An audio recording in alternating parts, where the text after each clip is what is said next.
Biopsy করার জন্য operation থিয়েটারে মুক্তামণি। চলুন এ সম্পর্কে বিস্তারিত জেনে নেই ফ্রিকি নিউজে।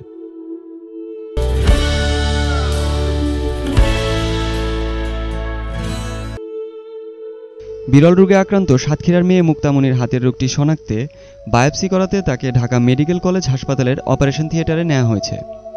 শনিবার সকাল ৮টার কিছু আগে তাকে হাসপাতালের অপারেশন থিয়েটারে নেওয়া হয় বলে জানিয়েছেন মুক্তামণির বাবা ইব্রাহিম হোসেন।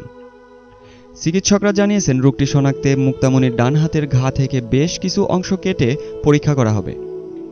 এর আগে গত বৃহস্পতিবার এক সংবাদ সম্মেলনে জাতীয় বার্ন অ্যান্ড প্লাস্টিক সার্জারি ইউনিটের প্রধান সমন্বয়ক ডাক্তার সামন্তলাল সেন বলেন, আগেই মুক্তামণির বায়োপসি করার প্রয়োজন থাকলেও তার রক্তে প্লেটলেট বারবার কমে যাওয়ার কারণে বায়োপসি প্রক্রিয়া বিলম্ব হচ্ছিল। এতক্ষণ আমাদের সাথে থাকার জন্য ধন্যবাদ।